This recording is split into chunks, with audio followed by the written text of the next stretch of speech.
15 வயசாகக்கூடிய ஸ்ரீராம் தன்னோட மாமாவோட வீட்டுக்கு படிக்கிறதுக்காக போகிறான். அங்கே அவனோட கவனம் தன்னோட படிப்பை தவிர அத்தையான சீமா மேலே படுது. சீமாவுக்கு வயசு 40. அவங்க பார்க்க ரொம்பவே அழகாக இருப்பாங்க. யாராவது அவங்க கிட்ட உங்களோட வயசு என்னன்னு கேட்டால் கண்டிப்பாக அவங்க வயசு சொல்லும்போது நம்பவே மாட்டாங்க. அவ்வளவு இளமையாகவும் பார்க்குறதுக்கு அவ்வளோ அட்ராக்டிவாகவும் இருப்பாங்க.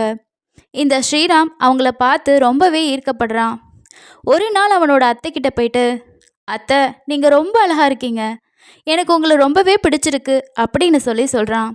இதை கேட்ட சீமா அவனை ஒரு சின்ன பையனாக நினச்சி அவன் ஏதோ கேலியாக பேசுகிறான்னு சொல்லி எடுத்துக்கிறாங்க. ஸ்ரீராம் தன்னோட உணர்ச்சிகளை அவ்வளவு தீவிரமாக வெளிப்படுத்துவான்னு சொல்லி அவங்க கொஞ்சம் கூட நம்பவே இல்லை. ஒரு நாள் இந்த சீமா ஸ்ரீராம் சின்ன பையன்னு நினச்சி தான் கூட படுக்க வச்சுக்கிறாங்க. அந்த நைட்டு இந்த ஸ்ரீராம் செஞ்ச செயல்னால சீமாவால் காலையில் எலும்ப கூட முடியாமல் இருக்குது. அவங்களால சரியாக நடக்கக்கூட முடியாத ஒரு சூழ்நிலை ஏற்படுது. ஒரு சின்ன பையன் இப்படி எப்படி செய்ய முடியும் அப்படின்னு அவங்களுக்கு ரொம்பவே ஆச்சரியமாக இருந்துச்சு. இந்த நிகழ்வை முழுசாக கேட்டதுக்கப்புறமா நீங்களும் கண்டிப்பாக ஆச்சரியப்படுவீங்க. ஏன்னா இந்த கதையிலேருந்து நீங்கள் நிறைய விஷயங்களை கற்றுக்கலாம். அதுக்கு முன்னாடி இந்த வீடியோவுக்கு மறக்காமல் ஒரு லைக்கையும் அப்டேட் பண்ணிக்கோங்க. ராஞ்சியில் நடந்த ஒரு உண்மை சம்பவம். ஒரு சின்ன குடும்பம் ராஞ்சியில் வாழ்ந்துட்டுருக்கு. அந்த குடும்பத்தில் அம்மா அப்பா அவங்களோட ஒரே மகனான ஸ்ரீராமும் இருக்கான். ஸ்ரீராமுக்கு 14 வயசு இருக்கும். அவன் பார்க்க சின்னவனாக இருந்தாலும் படிப்பில் ரொம்பவே புத்திசாலி. 9ஆம் வரைக்கும் படித்த ஸ்ரீராம் 10ஆம் வகுப்பில் அதிக மதிப்பெண் வாங்கணும் அப்படிங்கிறதுக்காக ஹாஸ்டலில் தங்கி படிக்கிறதுக்காக விரும்புகிறான். ஏன்னா வீட்டில் இருந்தால் வீட்டு வேலை, விவசாயத்தில் அப்பாவுக்கு உதவி செய்கிறது, ஃப்ரெண்ட்ஸ் கூட விளையாடுறது, இதனால் தன்னால் படிப்பில் கான்சன்ட்ரேட் பண்ண முடியாதுன்னு சொல்லி ஸ்ரீராம் நினைக்கிறான். இந்த விஷயத்த தன்னோட அம்மா கிட்டேயும் அவன் சொல்கிறான். அப்போ அவங்க அம்மா ஹாஸ்டல்லாம் வேணாம், ஆனால் நீ மாமா வீட்டில் தங்கி படின்னு சொல்கிறாங்க. அவனோட மாமா வீடு பக்கத்து கிராமத்தில் தான் இருக்குது. ஸ்ரீராமோட அம்மா அவன்கிட்ட என்ன சொல்கிறாங்கன்னா, மாமா வீட்டில் தங்கிக்கிட்டே அங்கே பக்கத்தில் இருக்க ஒரு நல்ல ஸ்கூல் இருக்குது, அங்கே நீ நடந்தே போயிட்டு வந்துடலான்னு சொல்கிறாங்க. இதை கேட்ட ஸ்ரீராமும் சரின்னு சொல்கிறான். இதுக்கப்புறமா ஸ்ரீராம் தன்னோட வீட்டிலேருந்து கிளம்பி மாமா வீட்டுக்கு போகிறான். அங்கே ஸ்ரீராமோட அம்மா சீமா கிட்ட, என்னோட பையனை நீங்கள் நல்லா பார்த்துக்கோங்க, சரியான நேரத்தில் அவனுக்கு சாப்பாடு கொடுங்கன்னு சொல்லிட்டு அவனை அங்கேயே விட்டுட்டு தன்னோட வீட்டுக்கு திரும்பி போகிறாங்க. இதுக்கப்புறமா ஸ்ரீராம் தன்னோட மாமா வீட்டில் தங்கி டெய்லியுமே ஸ்கூல் போயிட்டு வர்றான். படிப்பிலையும் ரொம்பவே திறமையாக இருக்கிறத பார்த்து எல்லாருமே ரொம்ப சந்தோஷப்படுறாங்க. ஸ்ரீராம் ரொம்பவே வேடிக்கையாகவும் எல்லாரையுமே சிரிக்க வைக்கக்கூடிய ஒரு குணமுடைய பையனாக இருக்கான்.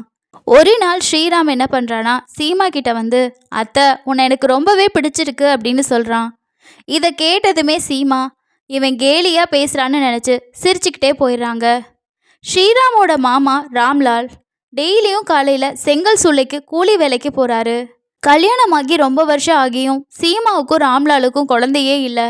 அதனால இந்த சீமா ஸ்ரீராமை தன்னோட சொந்த மகன் போல கவனிச்சிக்க ஆரம்பிக்கிறாங்க. ஒரு நாள் ஸ்ரீராம் படிச்சுக்கிட்டு இருக்கப்போ அவனுக்கு ஏதோ ஒரு நினைவுக்கு வந்து சீமாவை கூப்பிடுறான். அத்தை இங்கே வாங்கலே அப்படின்னு சொல்கிறான். அதை கேட்ட சீமாவும் அங்கே வர்றாங்க.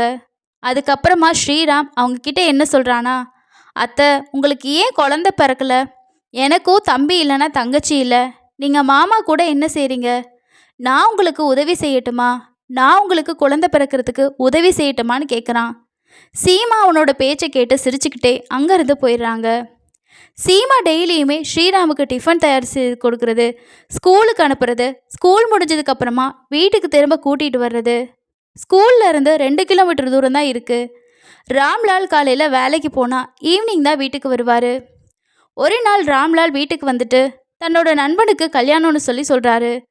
அவர் சீமா கிட்ட, இன்னைக்கு நைட்டு நான் வரமாட்டேன், நீயும் ஸ்ரீராமும் வீட்டிலையே இருங்க, நான் வீட்டுக்கு திரும்பி வரதுக்கு 2 நாள் கூட ஆகலாம், திருமண விழாவில் எல்லா ஃபங்க்ஷனுமே முடிச்சதுக்கப்புறமா தான் நான் வீட்டுக்கு வருவேன்னு சொல்கிறாரு. நீங்கள் 2 பேரும் சரியான நேரத்தில் சாப்பிட்டுட்டு கவனமாக இருங்கன்னு சொல்லிட்டு ராம்லால் வீட்டிலேருந்து கிளம்பி போகிறாரு. ராம்லால் போனதுக்கப்புறமா இந்த சீமா என்ன பண்ணுறாங்கன்னா, ஸ்ரீராம் கிட்ட, கண்ணா இன்னைக்கு நீ தனியாக தூங்காத, என் கூட வந்து படுத்துக்கோ, நீ சின்ன பையங்கிறதுனால பயப்படுவ, உன் மாமா இன்னைக்கு வீட்டுக்கு வரமாட்டாருன்னு சொல்கிறாங்க. இதை கேட்ட ஸ்ரீராமும், சரியத்தை இப்போ நான் படிச்சுக்கிட்டு இருக்கேன், படித்து முடிச்சதுக்கப்புறமா நான் வந்து உங்கள் கூட படுத்துக்கிறேன்னு சொல்கிறான். சீமாவும் அவன் படிக்கிறனால அவங்களோட ரூமுக்கு போயிட்டு தூங்க ஆரம்பிச்சிடுறாங்க. படிப்பை முடிச்சதுக்கு அப்புறமா ஸ்ரீராம் சீமாவோட ரூமுக்கு போயிட்டு கதவை உள்பக்கமாக பூட்டிக்கிறான். அப்போது சீமா ரொம்பவே ஆழ்ந்த தூக்கத்தில் இருந்திருக்காங்க. அவங்களோட புடவை முந்தானை கொஞ்சம் விலகி அவங்களோட உடல் தெளிவாக தெரியுது. இதை பார்த்த ஸ்ரீராமுக்கு அவனோட மனசில் தவறான எண்ணங்கள் தோண ஆரம்பிக்குது. அவன் அவங்க பக்கத்தில் போய் படுத்துக்கிட்டு அவங்களோட உடலை தொட ஆரம்பிக்கிறான். அவங்களோட புடவை முந்தானையை முழுவதுமாக விளக்குறான். சீமா தூக்கத்தில் எழுந்து, கண்ணா, ஸ்ரீராம் நீ என்ன பண்ணிட்டு இருக்கன்னு சொல்லி கேட்குறாங்க. ஸ்ரீராம் சொல்கிறான், அத்தை நீ ரொம்ப அழகாக இருக்கீங்க, எனக்கு உங்களை ரொம்ப பிடிச்சிருக்குன்னு சொல்கிறான். சீமா என்ன சொல்கிறாங்கன்னா, வேணாம் கண்ணு, இதெல்லாம் தப்பு, இப்படி செய்யக்கூடாது, நீ நல்ல பையன்னு சொல்கிறாங்க. இருந்தாலுமே ஸ்ரீராம் அவங்கள திரும்ப திரும்ப தொட ஆரம்பிக்கிறான். அவன் அவங்களோட உடலில் பல்வேறு பகுதிகளை தொட ஆரம்பிக்கிறான். கொஞ்ச நேரம் கழித்து சீமாவுக்கு இந்த சூழ்நிலை பிடிக்க ஆரம்பிக்குது. அவங்க ஸ்ரீராம் கிட்ட இதெல்லாம் நீங்கள் எங்கே கற்றுக்கிட்டேன்னு சொல்லி கேட்குறாங்க. ஸ்ரீராம், அத்தை நான் உங்ககிட்ட தான் கற்றுக்கிட்டேன்னு சொல்கிறான். ரெண்டு பேருக்கு இடையில ஆசைகள் அதிகரிக்குது. சீமாவை பார்த்து ஸ்ரீராம், அத்தை எனக்கு ஏதோ ஆகுற மாதிரி இருக்குது, உனக்கும் அப்படி தான் இருக்கான்னு சொல்லி கேட்குறான். இதை கேட்ட சீமாவும் ஆமான்னு சொல்கிறாங்க. ரெண்டு பேரும் ஒருத்தரோட ஆடைகளை கழட்டிக்கிட்டு நெருக்கமாக இருக்க ஆரம்பிக்கிறாங்க. 14 வயசாக்கக்கூடிய ஸ்ரீராம் செஞ்ச செயலால் சீமாவோட கூச்சல் அந்த அறை முழுக்க ஒலிக்க ஆரம்பிக்குது. ஒரு கட்டத்தில் சீமாவோட நிலை பரிதாபமாக மாறுது. அவங்க நிறுத்து, இனி போதும்னு சொல்கிறாங்க. 2 மணி நேரம் ஸ்ரீராம் அந்த மாதிரி பண்ணதுக்கப்புறமா களைச்சு போயிட்டு பக்கத்தில் தூங்க ஆரம்பிச்சிடுறான். 2 பேரும் தூங்கிடுறாங்க. காலையில் ஷீமா எழும்பும்போது ரொம்பவே களைப்பு, நடக்க முடியாத நிலையில் இருக்காங்க. இவ்வளவு சின்ன பையன் இப்படி எப்படி முடியும்னு அவங்களால நம்பவே முடியல. இருந்தாலும் இந்த அனுபவம் அவங்களுக்கு பிடிச்சிருக்கு அப்படின்னு நினைக்கிறாங்க. ஸ்ரீராமை எழுப்புறதுக்கு போகிறப்போ அவங்கள பார்த்து சிரிக்கிறான். சீமாவும் சிரிக்கிறாங்க. 2 பேருக்கு இடையில நெருக்கம் அதிகரிக்குது. ஸ்ரீராம், இன்னைக்கு ஸ்கூலுக்கு போகலையான்னு சீமா கேட்குறாங்க. சரி, போக விருப்பம் இல்லைனா வீட்டிலையே இருன்னு சொல்கிறாங்க. 2 பேரும் சேர்ந்து சமைச்சு சாப்பிட்றாங்க. இதுக்கப்புறமா ஸ்ரீராம், அத்தை நான் படிக்கிறேன், உனக்கு ஏதாவது தோணுச்சுன்னா என்கிட்ட வான்னு சொல்கிறான். கொஞ்ச நேரம் கழித்து சீமா அவனோட ரூமுக்கு போகிறாங்க. 2 பேரும் திரும்பவும் நெருக்கமாக இருக்க ஆரம்பிக்கிறாங்க. சீமா தன்னோட கணவன் கிட்ட பெறாத மகிழ்ச்சியை ஸ்ரீராம் கிட்ட அனுபவிக்கிறாங்க. அவங்க அவனுக்கு முழு ஆதரவையும் கொடுக்குறாங்க.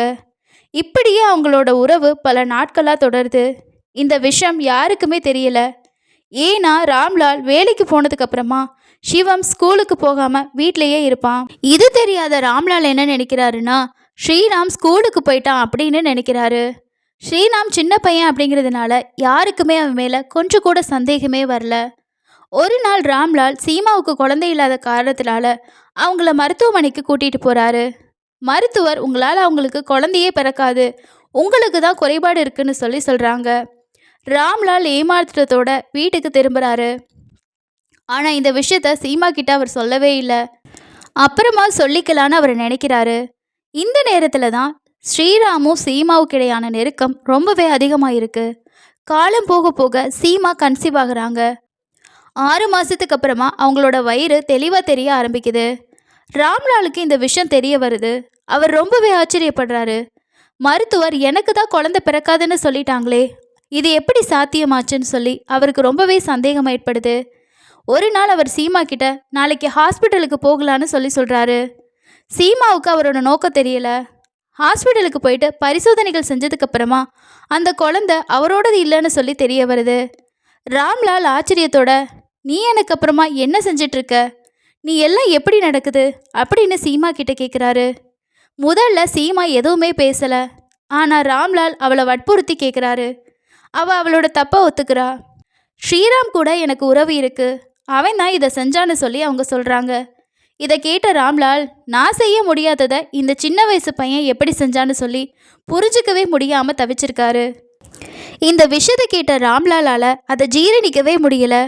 சின்ன வயசு பையன் இப்படி ஒரு காரியத்தை செஞ்சானா அப்படின்னு அவரால் ஜீரணிக்க முடியாமல் தவிச்சிருக்காரு. இதுக்கப்புறமா தன்னோட தங்கச்சிக்கு ஃபோன் பண்ணி இந்த விஷயத்த சொல்லியிருக்காரு. அவங்களும், விடு, தவறு நடந்துருச்சு, 2 பேரும் தவறு செஞ்சுட்டாங்க அப்படின்னு சொல்லியிருக்காங்க. ஆனால் ராம்லால், நான் சீமாவை மனைவியை ஏற்றுக்கவே மாட்டேன், நீ அவளை உன் வீட்டுக்கு கூட்டிகிட்டு போயிட்டுன்னு சொல்கிறாரு. ஸ்ரீராம் நான் அத்தையை விட்டுட்டு இருக்க முடியாது, இப்போ எல்லாருக்கும் இந்த விஷயம் தெரிஞ்சிருச்சு, அவன் என் கூடவே இருப்பா அப்படின்னு சொல்கிறான்.